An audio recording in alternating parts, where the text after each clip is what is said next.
जय हिंद बच्चों। जैसे कि यूपी पुलिस कांस्टेबल का जो एग्जाम होने जा रहा है, उसमें से जो उसका जो सिलेबस है उसमें से एक पॉलिटी सब्जेक्ट है जो जीके के अंतर्गत आता है।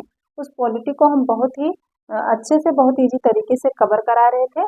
पहले दिन हम आपको बताए थे जो पॉलिटी का सिलेबस था कि हमें पॉलिटी के अंतर्गत क्या क्या पढ़ना है, और हम आपको डेमो क्लास भी दिए थे। उसी क्रम में हम दूसरा क्लास कर लिए थे।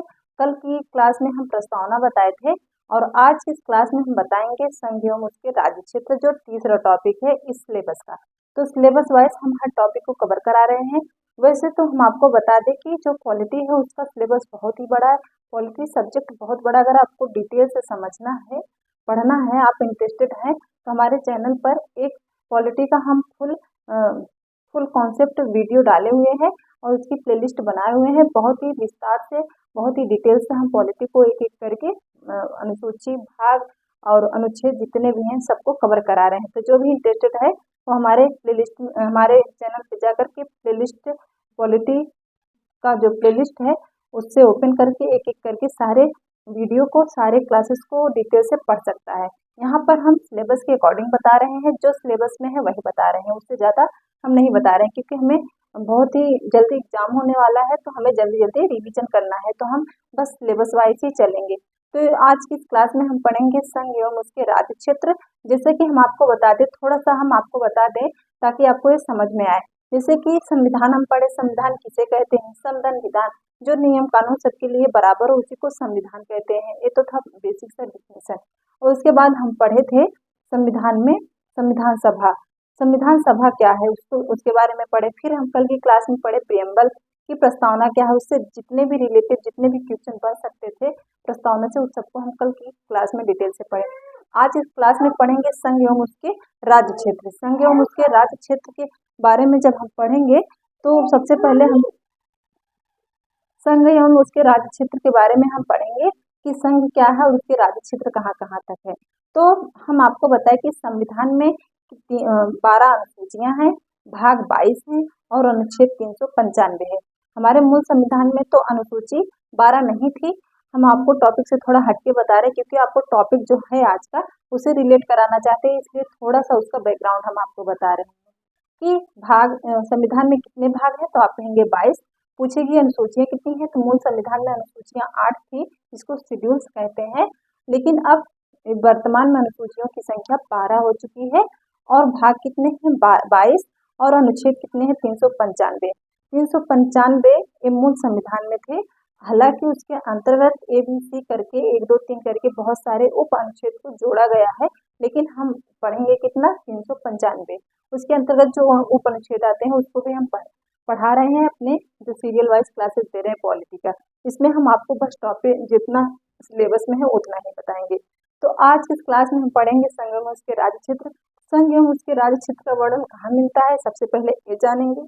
संघ एवं राज्य क्षेत्र के अंतर्गत कितने अनुच्छेद आते हैं इसको जानेंगे, और एक एक करके सारे अनुच्छेद को हम डिटेल से कवर करेंगे। तो चलिए शुरू करते हैं आज की इस क्लास को। तो देखिए, जैसा कि टॉपिक है हमारा संघ एवं उसके राज्य क्षेत्र, हम आपको बताएं कि मूल संविधान में कितने 22 हैं, कितने भाग हैं, तो आप कहेंगे 22। संविधान जो पुस्तक लिखी गई है, जैसे अगर कोई पुस्तक पढ़ते हैं सबसे पहले हम उसका लेसन 1 है, 2 है, 3 है, पाठ 1 है या 2 है या 3 है, उसके अंतर्गत उसका मेन टॉपिक होता है। जैसे उसको हम क्या कह सकते हैं, जैसे संघ एवं उसके राज्य क्षेत्र, भाग, अनुच्छेद, अनुच्छेद सॉरी अनुच्छेद अनुच्छेद, ठीक है। तो कितने भाग हैं? भाग 22। अनुच्छेद कितने हैं? 395। टोटल अनुच्छेद कितने हैं? 395। टोटल 22 भाग कितने हैं? 22। और उसका मेन टॉपिक क्या है, एक एक करके सारे अब हम जानेंगे कि संघ एवं उसके राज्य क्षेत्र का वर्णन किस भाग में है। तो सबसे पहला भाग कौन सा है? भाग 1। भाग 1 में ही है संघ एवं उसके राज्य क्षेत्र। भाग 1 का क्या नाम है? भाग 1 का नाम है संघ एवं उसके राज्य क्षेत्र। संघ एवं उसके राज्य क्षेत्र, उसके राज्य क्षेत्र, ठीक है। संघ एवं उसके राज्य क्षेत्र। तो अगर पूछेगा किस भाग में संघ एवं उसके राज्य क्षेत्र का वर्णन है, तो आप कहेंगे भाग 1। ये बात एक, तो ये बात आपको याद रखनी है। और पूछेगा कितने से कितने अनुच्छेद के बीच में है, तो आप क्या कहेंगे? अनुच्छेद अनुच्छेद अनुच्छेद 1 से 4 तक। अनुच्छेद 1 से 4 तक के बीच में किसका वर्णन किया गया है? तो संघ एवं उसके राज्य क्षेत्र का वर्णन किया गया है। अब देखिए 1 से लेकर 4 तक के जो अनुच्छेद हैं उसमें एक एक करके कैसे संघ एवं उसके राज्य क्षेत्र का वर्णन करें इसको हम देखेंगे। तो सबसे पहले हम देखेंगे कि भाग 1 जो है जिसका नाम है संघ एवं उसके राज्य क्षेत्र, उसमें जो 1 से लेकर 4 तक के आर्टिकल का वर्णन किया गया है। तो आर्टिकल 1 में क्या है? तो भाग यहाँ पर हम डाल देते हैं भाग 1। नाम क्या है? संघ एवं उसके राज्य क्षेत्र। अनुच्छेद कितने हैं उसमें उसके अंतर्गत? तो ये आपको बहुत बहुत इंपॉर्टेंट है, याद रखना है कि भाग 1 में कितने से कितने अनुच्छेद का वर्णन किया गया है। तो आप कहेंगे 1 से लेके 4 तक के अनुच्छेद का वर्णन किया गया है। अब हम देख लेते हैं कि अनुच्छेद को इंग्लिश में कहते हैं आर्टिकल। आर्टिकल 1 में क्या कहा गया है? उसी प्रकार आर्टिकल 2, आर्टिकल 3, आर्टिकल 4, इन चारों आर्टिकल को हम बहुत ही डिटेल से कवर करने वाले हैं। तो पहला कहता है कि भारत राज्यों का संघ होगा। भारत राज्यों का संघ होगा। राज्यों का संघ होगा। ठीक है, इसका क्या मतलब हुआ? इसका मतलब ये हुआ कि भारत में 28 राज्य होंगे और 8 केंद्र शासित प्रदेश होंगे। केंद्र शासित प्रदेश। हालांकि इसकी संख्या आगे पीछे होती रहती है, लेकिन किस अनुच्छेद के अनुसार होती है इसको भी हम आगे चर्चा करेंगे। पहले यहाँ आप जान जाइए कि भाग 1 में अनुच्छेद 1 से 4 तक के बीच में आर्टिकल अनुच्छेद 1 कहता है कि भारत राज्यों का संघ होगा, जिसमें 28 राज्य होंगे और 8 केंद्र शासित प्रदेश होंगे। ठीक है, अगर आपको इसमें बताया गया है कि बस इतना सा मेंशन किया गया है कि भारत राज्यों का संघ होगा। भारत राज्यों का संघ का मतलब ये हुआ कि भारत को आप देश कहते हैं, लेकिन एक देश कहीं नहीं लिखा गया कि भारत एक देश है। पूरे संविधान में कहीं नहीं लिखा गया कि भारत एक देश है। ये लिखा गया है कि भारत राज्यों का संघ है। ठीक है, संघ है, संघ मतलब यूनियन है। अब यूनियन क्या है? यूनियन वो है, देखिए 3 तरीके की यूनियन हो सकते हैं। उसको अगर आपको डिटेल से जानना है तो हम पॉलिटी की ऑलरेडी सीरियल वाइज क्लासेस चला रहे हैं, बहुत ही डिटेल से बता रहे हैं, तो उसे आप जाके देखिएगा जरूर। ठीक है, हमारे प्लेलिस्ट में वो क्लासेस ऐड है। तो यहाँ पर बस भाग 1 में कहा गया है कि भारत राज्यों का संघ होगा, जिसमें 28 राज्य और 8 केंद्र शासित प्रदेश होंगे। और अगर आपको ये जानना है कि जो 28 राज्य और 8 केंद्र शासित प्रदेश है, इनकी क्षेत्रफल क्या है, इनकी सीमा कहाँ तक है, इसके मतलब इसके अंतर कितनी बातें हैं, इस सबको अगर आपको डिटेल से जानना है तो आपको अनुसूची पढ़ना होगा, अनुसूची 1 पढ़ना होगा। जो हम अनुसूची की एक बहुत ही इंपॉर्टेंट क्लास ले चुके हैं, उसमें बहुत ही डिटेल से बताए हैं कि भारत की जो सीमा है, भारत के जो राज्य हैं उनके क्षेत्र कहाँ तक होंगे, उनका नाम कैसा होगा और उनके नाम में परिवर्तन कैसे होगा, और उस सब के बारे में हम बहुत ही डिटेल से चर्चा किए हैं। तो आप जाके क्या पढ़ेंगे? अनुसूची 1। अगर इसमें डिटेल से इसके बारे में जानना है तो आप पढ़ेंगे अनुसूची 1। अब यहाँ पर डिटेल से चर्चा क्यों नहीं की गई? इसलिए नहीं की गई कि बहुत ही बड़ा 395 आर्टिकल इसके अंतर्गत आते हैं। अगर एक एक करके सारे आर्टिकल में इतनी सारी बातें लिख दी जाएगी तो बहुत ही प्रॉब्लम होगी, इसलिए सबको डिवाइडेड किया गया है। तो यहाँ पर बस इतना कहा गया कि भारत राज्यों का संघ होगा, जिसमें 28 राज्य होंगे, 8 केंद्र शासित प्रदेश होंगे। अगर इसका क्षेत्रफल जानना हुआ और इसके बारे में इसकी जनसंख्या जाननी हुई, हर चीज जानना हुआ, तो आपको क्या पढ़ना पड़ेगा? अनुसूची 1 पढ़ना पड़ेगा। हम अनुसूची की बहुत ही ईजी क्लास लिए हैं और बहुत ही ट्रिक के माध्यम से आपको बताने की कोशिश किए हैं, तो आप जाके उसे जरूर देखिएगा। तो देखिए यहाँ पर हम आपको बताएं कि भारत राज्यों का संघ होगा। यहाँ पर एक शब्द आया संघ। संघ का मतलब होता है यूनियन, यूनियन का मतलब होता है संघ। ठीक है, संघ तो इसका मतलब होता है, संघ का मतलब है हमारे भारत देश में संघ का मतलब ये है कि जो भी विदेशी राज्य हमारे देश में आकर मिलेगा वो फिर वापस नहीं जा सकता, मतलब टूट नहीं सकता। हम आंतरिक टूट फूट चाहे जितना कर सकते हैं, लेकिन एक राज्य हमारे देश से अलग होकर दूसरा देश नहीं बना सकता, किसी दूसरे देश में नहीं मिल सकता। ये यहाँ भारत की खासियत है कि इस यूनियन का मतलब यह हुआ कि आप चाह कर भी, हमारे यहाँ के जो राज्य हैं वो चाह कर भी किसी दूसरे देश में जाकर नहीं मिल सकते। आंतरिक टूट फूट भले हो सकती है, एक राज्य से 2 राज्य बन सकते हैं, एक जिले से 2 जिले बन सकते हैं, लेकिन यहाँ के एक भी राज्य अलग नहीं हो सकते, क्योंकि वो यूनियन है। ठीक है, और लेकिन तीन तरीके की यूनियन होते हैं। पहला होता है कॉन्फेडरेशन। हम यहाँ पर आपके टॉपिक में तो नहीं है, लेकिन बस क्योंकि रिवीजन लेंगे आपको बताना चाहेंगे। कॉन्फेडरेशन, कॉन्फेडरेशन, फेडरेशन, फेडरेशन और एक होता है यूनियन। ठीक है, यूनियन। इन तीन शब्द को देखेंगे। जो कॉन्फेडरेशन होता है और ये इससे हर राज्य, जितने भी राज्य अपने मर्जी से जुड़ सकते हैं, अपने मर्जी से अलग हो सकते हैं। इसका मीनिंग, इसका मतलब यही हुआ कॉन्फेडरेशन। और फेडरेशन का मतलब होता है इसमें जो राज्य जुड़े होते हैं, एक देश बने होते हैं, वो किसी एग्रीमेंट में बने होते हैं जो एक समय सीमा तक चलता है, उसके बाद वो अलग हो सकते हैं। लेकिन यूनियन जो है इसमें कोई एग्रीमेंट नहीं होता है। इसमें यही एग्रीमेंट होता है कि जो भी हमारे देश में आकर मिलेगा तो वो दोबारा हमारे देश से नहीं जा सकता। अगर हमारे देश और हमारे राज्य के, हमारे देश के जितने भी राज्य हैं वो यहाँ से अलग होकर दूसरे देश में नहीं जा सकते। यही हुआ यूनियन। ठीक है, ये तो था, टॉपिक से हटके था, बस आपको बताने के लिए हम बता दिए। बस अब हम दूसरा देखते हैं। दूसरा देखते हैं कि संसद। संसद ये बहुत ही इंपॉर्टेंट शब्द है। संसद, संसद विदेशी राज्यों को भारत में मिला सकती है, भारत में मिला सकती है। किस आर्टिकल में कहा गया है? तो आप कहेंगे आर्टिकल 2 में कहा गया है कि संसद विदेशी राज्यों को भारत में मिला सकती है बिना राष्ट्रपति के सलाह से। ठीक है, बिना राष्ट्रपति के सलाह से संसद विदेशी राज्यों को अपने देश में मिला सकती है। ये बात याद रखना जरूरी है कि इसमें संसद जो भी काम करेगी विदेशी राज्यों को मिलाने के लिए, उसमें वो राष्ट्रपति की अनुमति नहीं लेगी, वो अपने मन से मिला सकती है, ऐसा कहा गया। अभी हालांकि आगे की जो आर्टिकल है उस आर्टिकल में बताया गया है कि जब आर्टिकल 2 और 3 का प्रयोग संसद करेगी तो 368 के तहत राष्ट्रपति उसमें कोई हस्तक्षेप नहीं कर सकेगा। आर्टिकल, इसका मतलब आर्टिकल 368 प्रयोग नहीं होगा। ठीक है, आगे हम देख लेते हैं। आगे हम देखेंगे कि संसद विदेशी राज्यों को भारत में मिला सकता है। तो संसद कौन है? तो संसद में लोकसभा, राज्यसभा होती है और तीसरा अंग होता है राष्ट्रपति। लेकिन यहाँ पर राष्ट्रपति कोई हस्तक्षेप नहीं करेगा, संसद ही करेगी, मतलब लोकसभा और राज्यसभा विदेशी राज्यों को भारत में मिला सकती है।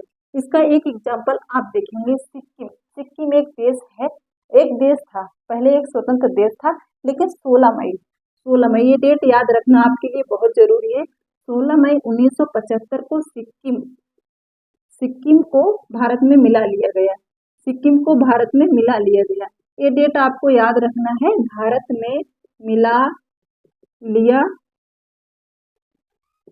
गया। ठीक है, अब ये डेट आपको याद रखना क्यों जरूरी है? क्योंकि बहुत सारे लोग ये भी नहीं जानते होंगे कि सिक्किम एक स्वतंत्र देश था।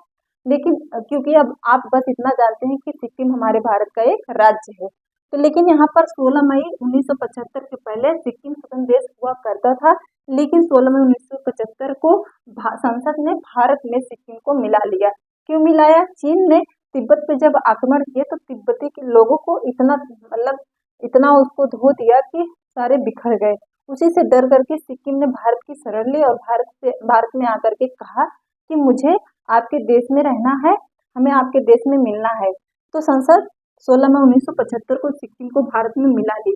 लेकिन जब सिक्किम भारत में मिल रहा था तो उसने पंडित जवाहरलाल नेहरू जी से कहा, जो उस समय प्राइम मिनिस्टर थे, उनसे कहा कि कैसे मान ले कि यहाँ के लोग अच्छा बर्ताव करेंगे, भेदभाव नहीं करेंगे।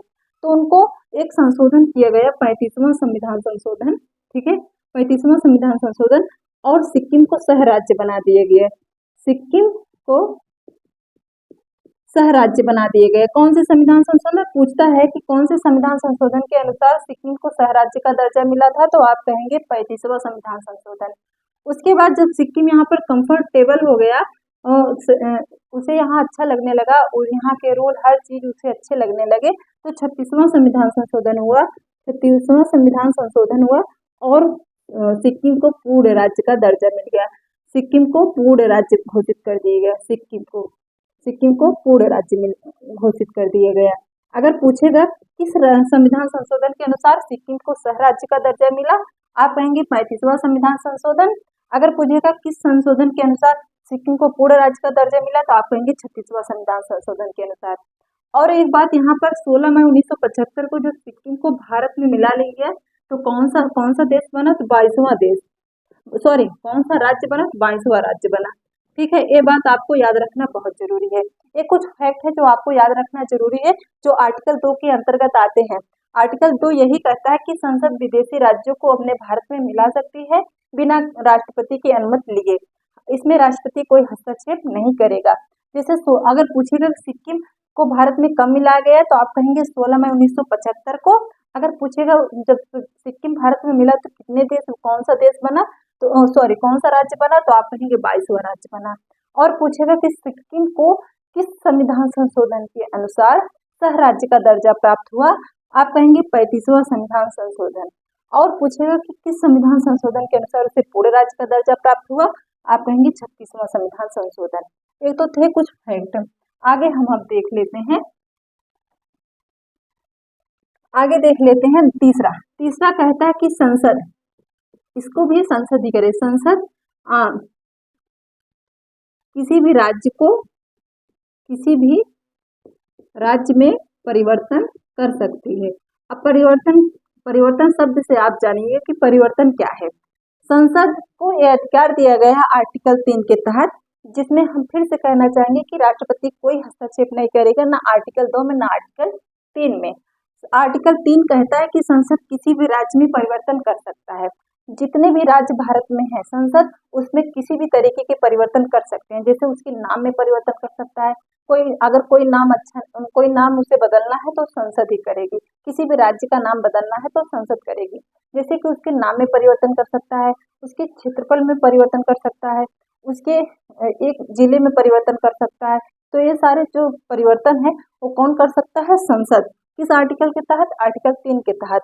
जैसे आप देखे होंगे कि मध्य प्रदेश से टूट करके छत्तीसगढ़ बना, उत्तर प्रदेश से तोड़ करके क्या बना दिया गया, उत्तराखंड बना दिया गया। इसी प्रकार झारखंड को बंगाल को तोड़ करके झारखंड बना दिया गया। ऐसे बहुत सारे राज्य हैं, कई राज्य हैं जो एक राज्य से बड़े राज्य थे और उनका क्षेत्रफल बहुत बड़ा था तो उनको तोड़ करके 2 राज्य बना दिए गए। ठीक है, तो 2 राज्य बना दिए। कुछ एग्जाम्पल अगर मिस्टेक हो गई हो तो आप देख लीजिएगा प्लीज। आप देखिए यहाँ पर कह रहा है कि संसद ये काम करेगी। संसद मतलब लोकसभा और राज्यसभा, इसमें राष्ट्रपति कोई हस्तक्षेप नहीं करेगा। तो उसके सीमा में जैसे अगर 1-2 जिला, अगर उसका मन कहा, अगर संसद का मन हुआ, जरूरत पड़ी, मन नहीं मतलब जरूरत हुआ, आवश्यकता हुई तो एक जिले से 2 जिले बना सकता है। किसी एक राज्य से उठा करके एक जिला दूसरे राज्य को भी दे सकता है। हालांकि ऐसा करता नहीं है, लेकिन अगर जरूरत पड़ी देश के हित में इसका काम करना हुआ तो जरूर करेगी। कौन करेगा, संसद करेगा। तो आपको मोटा मोटा ये याद रखना है कि संसद जितने भी राज्य हैं उसमें किसी भी तरीके की परिवर्तन कर सकती है और उसमें राष्ट्रपति कोई हस्तक्षेप नहीं करेगा। और एक बात ये, अगर संसद किसी भी राज्य में परिवर्तन कर रही है तो उस राज्य की सरकार से वो अनुमति नहीं लेगी, अपने मन से कर सकती। कुल मिला जुला के संसद को पूरा पावर दिया गया है कि अगर आप किसी भी राज्य में परिवर्तन करना चाह रहे हैं तो आपको राष्ट्रपति भी नहीं हस्तक्षेप करेगा आपका, और वहाँ के उस राज्य के जो मुख्यमंत्री हैं, राज्यपाल हैं, कोई भी हस्तक्षेप नहीं करेगा। बिना वहाँ के सरकार की अनुमति के संसद कोई भी काम उस राज्य में कर सकती है, कोई भी परिवर्तन कर सकती है। अब देखिए बहुत ही इंपॉर्टेंट है आर्टिकल 4। आर्टिकल 4 क्या कहता है कि जब संसद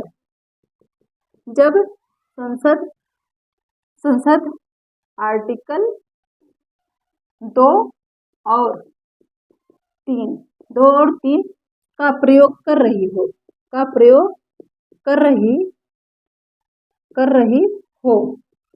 तो आर्टिकल 368 यूज नहीं होगा। अब इसका क्या मतलब हुआ, इसका मतलब ये हुआ, हम आपको बताते आए कि संसद विदेशी राज्यों को भारत में मिलाएगी, इसमें राष्ट्रपति हस्तक्षेप नहीं करेगा। किस आर्टिकल के तहत, आर्टिकल 368 के तहत। आर्टिकल 368 के तहत 68 में कहा गया है कि अगर देश में कोई भी कानून बनता है तो अंतिम परमिशन किसकी लेनी पड़ती है, तो राष्ट्रपति की लेनी पड़ती है। लेकिन यहाँ पर ये साफ आर्टिकल 4 जोड़ के कहा गया कि जब संसद आर्टिकल 2 और 3 का प्रयोग करेगी तो वहाँ पर राष्ट्रपति, इसका मतलब हुआ 368 का मतलब कि राष्ट्रपति कोई हस्तक्षेप नहीं करेगा, संसद राष्ट्रपति की अनुमति नहीं लेगी, वहाँ पर उसकी अनुमति जरूरी नहीं होगी। बस इतना से ही कहा गया, लेकिन ये बहुत ही इंपॉर्टेंट आर्टिकल है, क्योंकि अगर यही आर्टिकल नहीं होता तो संसद का यहाँ पावर कम हो जाता। ठीक है, यहाँ पर संसद का पावर कम हो जाता। इसी आर्टिकल से पता चलता है कि संसद यहाँ पर सर्वोच्च है, यहाँ पर राष्ट्रपति की अनुमति की जरूरत नहीं है। ये तो थे 4 आर्टिकल। ये भाग एक में इतने ही आर्टिकल थे, 1 से लेकर 4 तक के, और इसमें कितने अनुच्छेद, सॉरी, इसका क्या नाम था, संघ एवं उसके राज्य। संघ मतलब यूनियन, और उसके जो राज्य है उसका क्षेत्रफल क्या हुआ। तो आप देखे होंगे कि जितने भी आर्टिकल हम इसके अंतर्गत पढ़ा है, उसके राज्य क्षेत्र के बारे में, उसके नाम के बारे में, उसकी सीमा के बारे में, यही सब बताया गया है। और उसके नाम के बारे में बताया कि उसमें से एक्चुअली राज्य है या देश है, ये सबको बताया गया है। तो एक बार फिर से हम क्योंकि रिवीजन ले लेते हैं, और भाग 1 खत्म हुआ। बहुत ही इंपॉर्टेंट और बहुत ही सरल टॉपिक था। यहाँ पॉलिटी के सिलेबस का जो तीसरा टॉपिक था बहुत ही सरल था, जो कि यूपी पुलिस कांस्टेबल में पूछा जाएगा यहाँ से क्वेश्चन। तो जितने क्वेश्चन बन सकते हैं उसको हम देखते हैं। सबसे पहले हम देखेंगे, पूछेगा कि संघ एवं उसके राज्य क्षेत्र किस भाग में वर्णन किया गया है, तो आप कहेंगे संघ एवं उसके राज्य क्षेत्र का वर्णन भाग 1 में किया गया है। अगर पूछेगा संघ एवं उसके राज्य क्षेत्र जो भाग 1 में वर्णन उसका किया गया है कहाँ से कहाँ तक के आर्टिकल की बात करता है, तो आप कहेंगे 1 से लेकर के 4 तक के आर्टिकल की बात करता है। और पूछेगा कि आर्टिकल संघ एवं उसके राज्य क्षेत्र में आर्टिकल 1 क्या कहता है, तो आप कहेंगे भारत राज्यों का संघ है, जिसमें ये बताया गया है कि इसमें 28 राज्य होंगे और 8 केंद्र शासित प्रदेश होंगे। ये आंकड़ा घटता बढ़ता रहता है, क्योंकि कभी एक राज्य से 2 राज्य, कभी 2 राज्य को एक राज्य बना दिया जाता है, तो ये आंकड़ा घटता बढ़ता रहता है। पहले 29 था, अब 28 राज्य हो गया। और दूसरा कहेगा कि भाग 1 में दूसरा आर्टिकल है, क्या कहता है कि तब कहेंगे आप कि संसद विदेशी राज्यों को भारत में मिला सकता है। उसके बाद कहेगा आर्टिकल 3 क्या कहता है, तो आप कहेंगे संसद किसी भी राज्य में कोई भी परिवर्तन कर सकता है, वो स्वतंत्र है। और आर्टिकल 4 ये कहता है कि जब अनुच्छेद 2 या 3 का प्रयोग संसद कर रही होगी तो उसमें राष्ट्रपति कोई हस्तक्षेप नहीं करेगा। अगर पूछेगा किस आर्टिकल के अंतर्गत, आप कहेंगे आर्टिकल 368 के अंतर्गत। ये तो थे चार आर्टिकल जो भाग 1 में थे, और उसका नाम था संघ एवं उसके राज्य क्षेत्र। यहाँ पर एक खत्म हुआ, बहुत ही सरल टॉपिक था, बहुत ही इंपॉर्टेंट टॉपिक था। ये शुरुआत में ही था, भाग 1 था। अभी इसके बाद भाग 22 बचता है, लेकिन हमें 22 भाग नहीं पढ़ने हैं। हमें जो यहाँ के यूपी पुलिस कांस्टेबल की जीके के अंतर्गत जो पॉलिटी का सिलेबस है उसी के बारे में हमको पढ़ना है, उसी सिलेबस के अकॉर्डिंग पढ़ना है, क्योंकि समय बहुत कम है। तो हम कल पढ़ेंगे अगला टॉपिक क्या होगा, पॉलिटी का, तो आप देख लेंगे। हम आपको सिलेबस बहुत ही डिटेल से बताए हैं। तो अगला टॉपिक होगा नागरिकता का। बहुत ही इम्पोर्टेंट टॉपिक है नागरिकता, जिसको कहते हैं सिटीजनशिप। ठीक है, सिटीजनशिप, इसके बारे में हम पढ़ेंगे। 5 से लेकर के 11 तक के आर्टिकल की बात करता है। इसमें हम इतने आर्टिकल को कवर करेंगे बहुत ही इजी तरीके से। बस आपको क्लास के एंड तक बने रहना है, आपको सारे डाउट्स क्लियर हो जाएंगे। चलिए मिलते हैं अगली क्लास में, तब तक के लिए बी पॉजिटिव।